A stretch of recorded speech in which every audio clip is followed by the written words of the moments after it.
CEA children education allowance. आज हम इसके बारे में बात करेंगे। क्या होता है ये एक तरह का अलाउंस होता है जो बच्चे की पढ़ाई के लिए दिया जाता है। और ये किसे दिया जाता है? ये सभी केंद्रीय कार्मिकों को मिलने वाला एक किस्म का भत्ता है। वो केंद्रीय कार्मिक चाहे उसका पे लेवल 1800 ग्रेड पे का बिल्कुल ही शुरुआती पे लेवल हो, या फिर देश की ब्यूरोक्रेसी का सबसे बड़ा पद कैबिनेट सेक्रेटरी, सभी को ये CEA मिलता है। तो एक चीज तो ये क्लियर होगी कि सभी केंद्रीय कार्मिकों को मिलता है, लेकिन एक स्थिति ऐसी भी आ सकती है कि केंद्र सरकार के कई कर्मचारी कई बार डेपुटेशन पर स्टेट गवर्नमेंट के किसी डिपार्टमेंट में चले जाते हैं। तो अब वे केंद्र के कर्मचारी तो रहे नहीं, वे तो स्टेट के डिपार्टमेंट में काम कर रहे हैं। तो क्या ऐसे कर्मचारियों को CEA दिया जाएगा? बिल्कुल दिया जाएगा।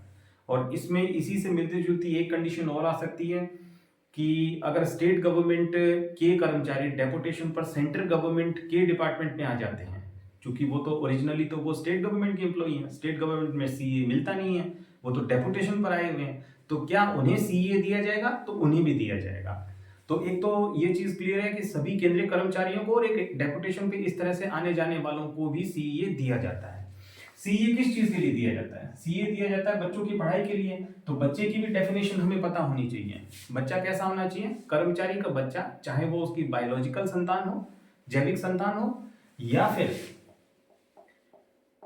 कर्मचारी की जैविक संतान, या फिर सौतेली संतान, स्टेप चिल्ड्रन, उनके लिए भी CEA दिया जा सकता है। और या फिर अडॉप्टेड चाइल्ड, दत्तक पुत्र, ये तीनों तरह की संतानों के लिए CEA दिया जाता है। लेकिन ये तीनों तरह की संतान कर्मचारी पर आश्रित होनी चाहिए। ठीक है। एक चीज कि विद्यालय कैसा होना चाहिए। ये नहीं है कि बच्चा किसी ऐसे विद्यालय में पढ़ रहा है जो मान्यता प्राप्त नहीं है और आप उसके CEA के लिए क्लेम डाल दो।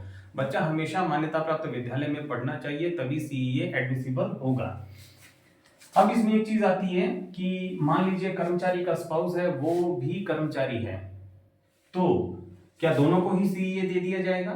तो इसमें बिल्कुल स्पष्ट है नियम कि यदि पति पत्नी दोनों केंद्रीय कर्मचारी हैं तो उन दोनों में से किसी एक को CEA मिलेगा, और यदि उन दोनों में से कोई एक राज्य सरकार का कर्मचारी या फिर कहीं और काम करता है, तो वो जो और काम करता है कहीं, वह व्यक्ति वह एक इस तरह का डिक्लेरेशन देगा कि वो अपने नियोक्ता से CEA का समान लाभ नहीं प्राप्त कर रहा है, तब उसके स्पाउस को हम CEA दे देंगे। यानी दोनों में से केवल एक को CEA मिलेगा, ये चीज स्पष्ट है।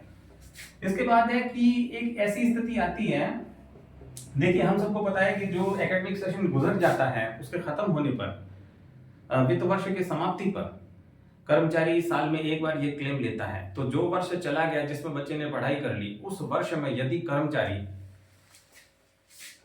एक्स्ट्रा ऑर्डिनरी लीव पर रहा है या फिर सस्पेंशन रही है उसकी, तो क्या उसके बच्चे को उस साल के लिए CEA मिलेगा? तो इसमें भी बिल्कुल नियम स्पष्ट है कि छुट्टी चाहे किसी भी प्रकार की हो, एक्स्ट्रा ऑर्डिनरी लीव ही क्यों ना हो, तो भी CEA एडमिसिबल होगा। और कर्मचारी चाहे सस्पेंड ही क्यों ना रहा हो तो भी CEA एडमिसिबल होगा।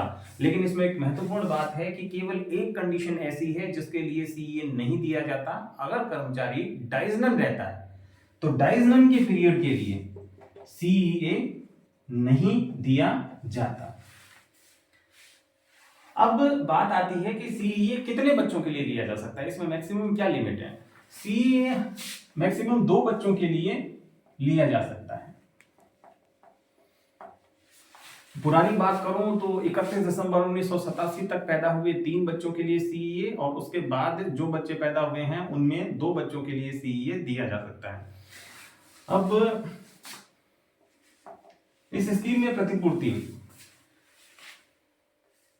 इसमें एक बात आती है कि मान लीजिए ये कई जगह पे है, कई नियमों में है कि जहां जहां ये लिखा हुआ है कि 2 बच्चों के लिए ये स्कीम लागू है या ये फायदा 2 बच्चों तक ही दिया जाएगा, उसमें एक चीज और है कि अगर किसी बर्थ में ट्विंस बच्चे हो जाते हैं तो जो वो 2 बच्चों के अलावा जो बच्चा है उसके लिए भी CEA मिलेगा, उसके लिए भी उस तरह के फायदे मिलेंगे। स्टरलाइजेशन ऑपरेशन है, यदि वो असफल हो जाता है तो प्रथम बार में जो संतान पैदा होती है उसके लिए भी CEA दिया जाता है।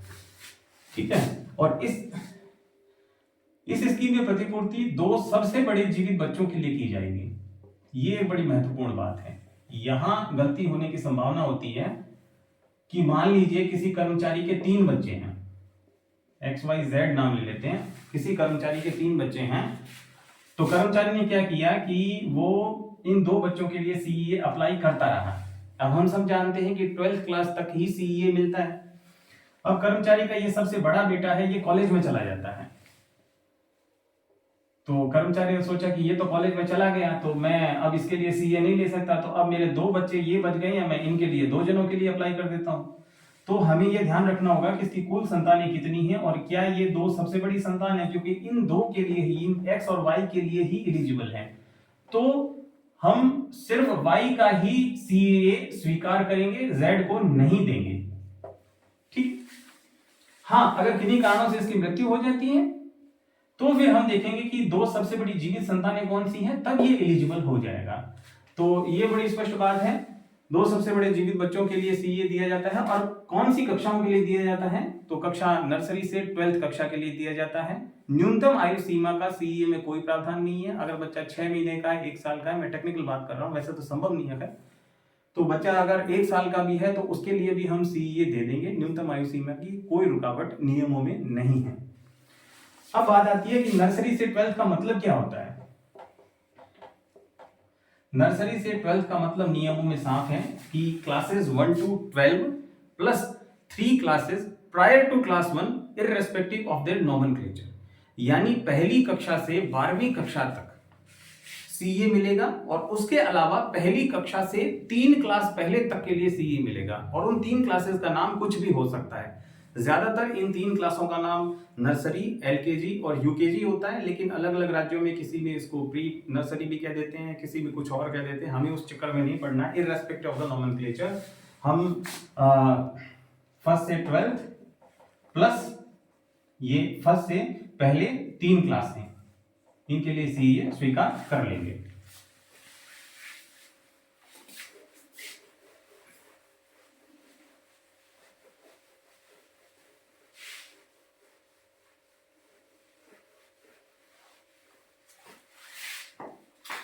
अच्छा, अब इसमें एक चीज और है कि मान लीजिए कोई बच्चा 10वीं कक्षा उत्तीर्ण कर लेता है और उसके बाद नॉर्मली तो बच्चे 11वीं और 12वीं करते हैं, लेकिन कुछ बच्चे 10वीं करने के बाद में ITI या पॉलिटेक्निक में दाखिला ले लेते हैं, तो क्या उन क्लासेस के लिए भी CA मिल जाएगा?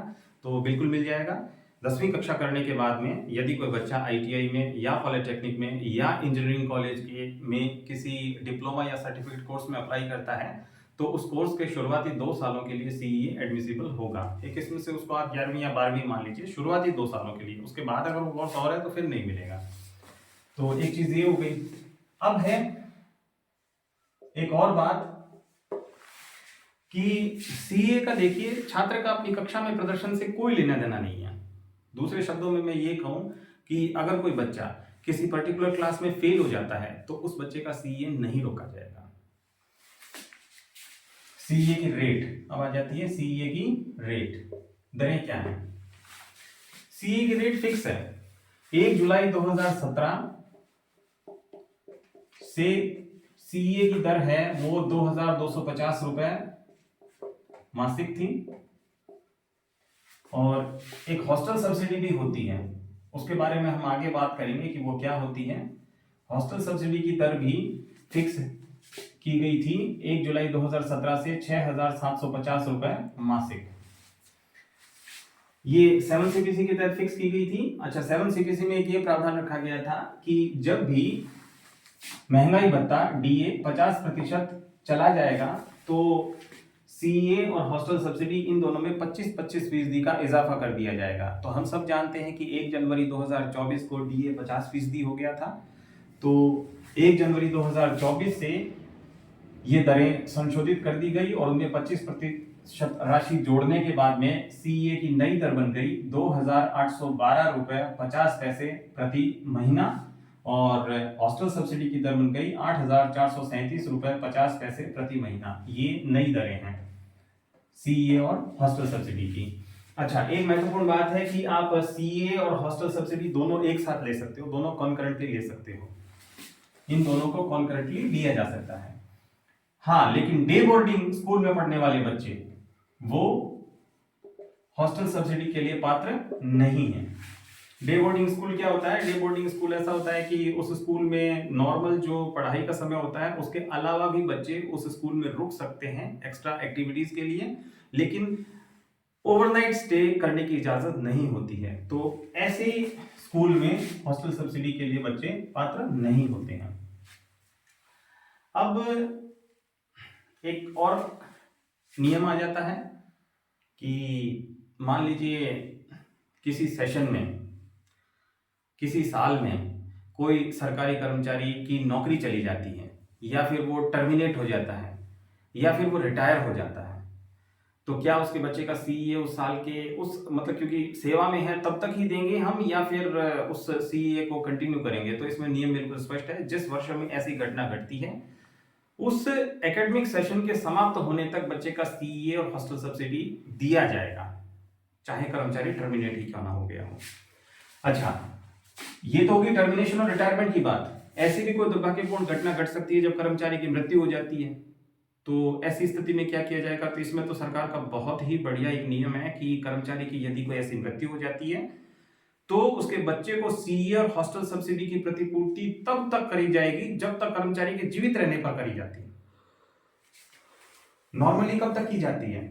नॉर्मली मान लीजिए कोई बच्चा है, उसको सीए कब तक दिया जाता है? 20 वर्ष या 12वीं कक्षा तक। इन दोनों में से जो भी पहले हो, विच एवर इज अर्लियर, जो भी पहले हो तब तक हम सीए देंगे। तो कर्मचारी की यदि मृत्यु हो जाती है तो उसका बच्चा जब तक या तो 20 वर्ष का हो जाए या फिर 12वीं कक्षा तक पढ़ ले, तो आप उसको सीए या हॉस्टल सब्सिडी उसको देना होगा।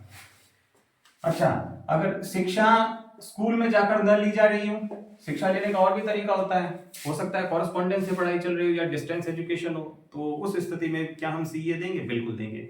अच्छा, एक चीज और है, वो पीछे रह गई थी कि कई लोग ये सोचते हैं कि भाई हमें बिल देने पड़ेंगे या ऐसा कुछ है। ऐसा कुछ भी नहीं है, बिल वगैरह का कोई लेना देना नहीं है।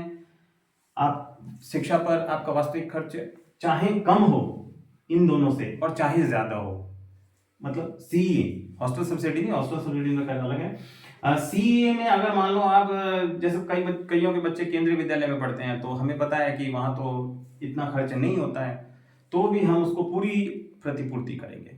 बड़ा आसान कर दिया गया है सीए लेने का तरीका। आपको संस्था प्रधान का, स्कूल के संस्था प्रधान का एक हस्ताक्षरित प्रमाण पत्र लाना होगा। उसमें ये चीज लिखी जाएगी कि ये बच्चा इस अकादमिक वर्ष में, इस सत्र में, इस कक्षा में पढ़ा है, और आपको उसे एक सर्टिफिकेट के बेस पे ये चिल्ड्रन एजुकेशन अलाउंस दे दिया जाएगा। यदि वो सर्टिफिकेट भी नहीं है तो कर्मचारी ये काम कर सकता है कि वो बच्चे का रिपोर्ट कार्ड लाए, उसको सेल्फ अटेस्ट करे, उसकी कॉपी ऑफिस में दे दे, तो सीए मिल जाएगा। यदि वो भी नहीं है तो जो फीस रिसीट होती हैं उनकी सेल्फ अटेस्टेड कॉपी अगर दे देगा ऑफिस में तो भी सीए दे दिया जाएगा।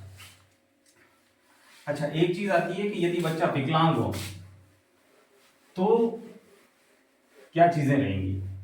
यदि देखिए बच्चा विकलांग है, फिजिकली हैंडीकैप्ड है, तो एक तो अधिकतम आयु सीमा बढ़ जाती है, 22 वर्ष तक सीए लिया जा सकता है, ठीक है। और एक दूसरी महत्वपूर्ण बात, सीए की दरें दुगुनी हो जाती हैं, यानी नॉर्मली जो थी उस दर का 2 गुना तक प्रतिपूर्ति की जा सकती है। तो ये तो हो गया सीए। अब है दूसरा हॉस्टल सब्सिडी। ये क्या होती है? हॉस्टल सब्सिडी का बिल्कुल साफ है कि कर्मचारी के निवास स्थान से 50 किलोमीटर या उससे अधिक की दूरी पर स्थित किसी आवासीय विद्यालय के हॉस्टल में यदि बच्चा पढ़ रहा है तो उस बच्चे के संबंध में हॉस्टल सब्सिडी दी जाएगी।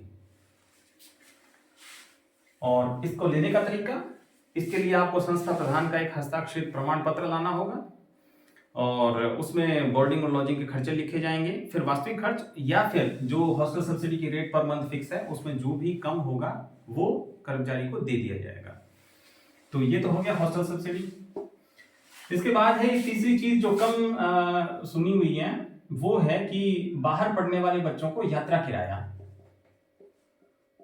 देखिए, कर्मचारी के बच्चे कई बार क्या है कि उसके मुख्यालय से दूर भारत में कहीं भी पढ़ रहे हैं, तो उन बच्चों को आने जाने के लिए एक यात्रा किराया दिया जाता है। ये भी एक नियम है। ये सभी केंद्रीय कर्मचारियों को मिलता है, लेकिन रेलवे मैन और डिफेंस पर्सनल को नहीं मिलता। एक तो ये चीज। ये कैसे मिलता है कि यदि शिक्षण संस्थान ने छुट्टियां घोषित कर दी हैं तो एक कैलेंडर वर्ष में एक बार बच्चों को संस्थान से घर आने के लिए और घर से संस्थान वापस जाने के लिए यात्रा किराया मिलता है। और ये कितना मिलेगा? ये मिलेगा, मान लीजिए ये एजुकेशनल इंस्टीट्यूट है जहां बच्चा पढ़ रहा है और ये कर्मचारी का मुख्यालय है।